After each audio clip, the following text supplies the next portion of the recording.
তুর পাহাড় থেকে বাড়ি আসার পথে হযরত মুসা আলাইহিস সালামের সেই মহিলাটির কথা মনে পড়ে গেল। তাই সে বাড়ির দিকে না গিয়ে সেই মহিলাটির বাড়ির দিকে রওনা হলো।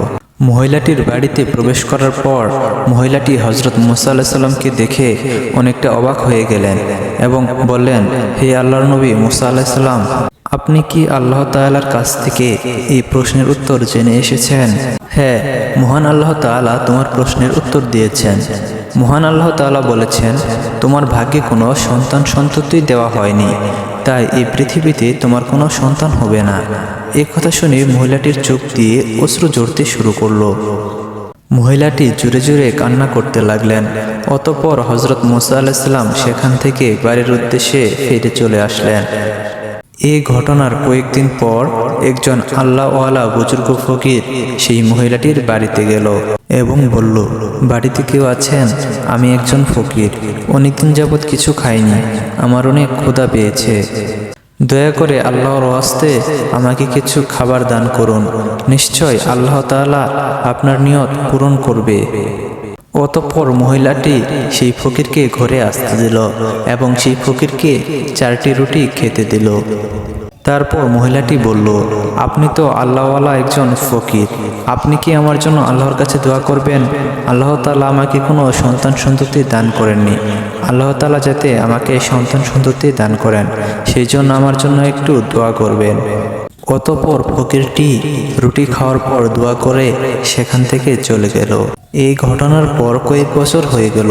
একদিন হযরত মুসা আলাইহিস সালাম হঠাৎ কোথাও সফরের উদ্দেশ্যে রওনা দিলেন। হযরত মুসা আলাইহিস সালাম ওই মহিলাটির বাড়ির পাশ দিয়ে যাচ্ছিলেন। তখন হঠাৎ করে মহিলাটির কথা মনে পড়ে গেল।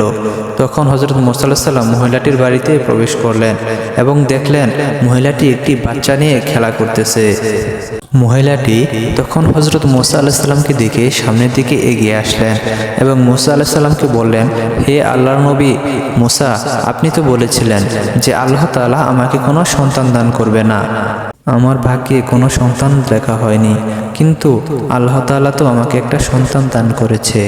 এটা শুনে হযরত মুসা আলাইহিস সালাম একটু অবাক হয়ে গেলেন এবং এটার উত্তর জানার জন্য তিনি সেই তুর পাহাড়ের দিকে রওনা দিলেন।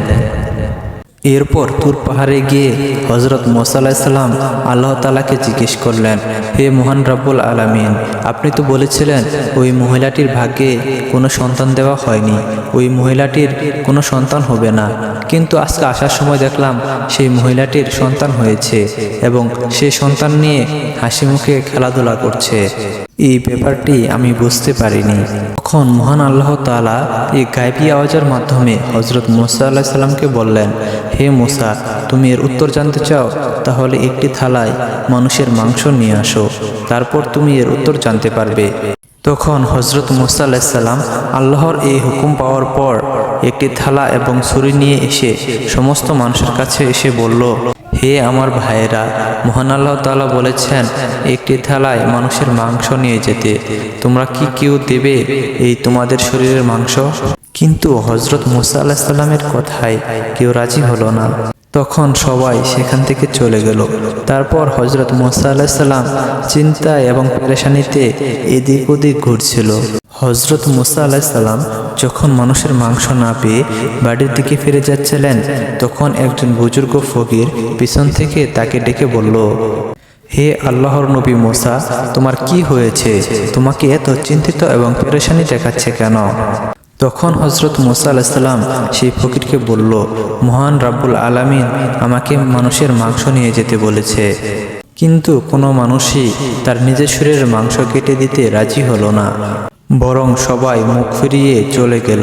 তখন বুজুর্গ ওই ব্যক্তি হযরত মুসা আলাইহিস সালামের কাছ থেকে এই কথা শোনার পর মুসা আলাইহিস সালামের হাত থেকে সেই ছুরি এবং বাড়িটি নিয়ে নিজের শরীর থেকে একটু একটু করে মাংস কেটে হযরত মুসা আলাইহিস সালামকে দিয়ে দিল এবং ওই বুজুর্গ ফকির সেখান থেকে চলে গেল।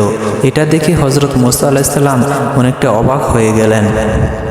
অতঃপর মুসা আলাইহিস সালাম সেই মানুষের মাংস নিয়ে ওই তুর পাহাড়ের উদ্দেশ্যে আবার রওনা দিলেন এবং সেখানে গিয়ে মহান আল্লাহ তাআলাকে বললেন, হে মহান আল্লাহ তাআলা, আমি মানুষের মাংস নিয়ে এসেছি, কিন্তু আমি যেখানেই মানুষের মাংস চাইতে গিয়েছি সকল লোক মুখ ফিরিয়ে সেখান থেকে চলে গেছে।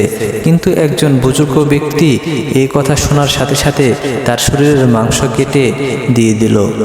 তখন মহান আল্লাহ তাআলা এই গায়বী আওয়াজের মাধ্যমে বললেন, হে মূসা, এই মাংসের জন্য তো সব মানুষের কাছে যাওয়ার কোনো দরকার ছিল না। তুমি তো যথেষ্ট ছিলে, এর মাধ্যমে তুমি তোমার উত্তর পেয়ে গেছো। যে ফকিরটি আল্লাহর কথা শোনার সাথে সাথে তার শরীরের মাংস কেটে দিয়েছে, সেই ফকিরের দোয়া করার কারণে আমি মহান আল্লাহ তাআলা সেই মহিলাকে সন্তান দান করেছি। যে ব্যক্তি আল্লাহ তাআলার কথায় নিজের সবকিছু আল্লাহ তাআলার দরবারে উৎসর্গ করে দেয়, আল্লাহ তাআলা তাকে সব দেয়, তার দোয়া কবুল করে নেয়। এমনকি লেখা ভাগ্যকেও পরিবর্তন করে দেয় শুধুমাত্র তার দোয়ার কারণে। এরপর মহান আল্লাহ তাআলার কাছ থেকে এই কথা শোনার পর হযরত মূসা আলাইহিস সালাম বাড়িতে চলে আসলেন। বন্ধুরা, আপনারা যারা প্রথম পর্বটি দেখেননি, প্রথম পর্বটি অবশ্যই দেখে নেবেন। এখন যে পর্বটি দেখলেন সেটা হচ্ছে দ্বিতীয় পর্ব। এরপর তৃতীয় চতুর্থ পর্ব আপলোড করা হবে। তো এটা যেহেতু কাহিনীটি অনেক বড়, সেজন্য আপনাদের সংক্ষিপ্ত করে পর্ব আকারে দেওয়া হচ্ছে। অবশ্যই ভালো লাগলে আমার চ্যানেলটি সাবস্ক্রাইব করে রাখবেন এবং পাশে থাকা বেল আইকনটি বাজিয়ে দিবেন, যাতে নতুন কাহিনী নতুন ভিডিও দেওয়ার সাথে সাথে আপনাদের ইউটিউবে নোটিফিকেশনে চলে যায়।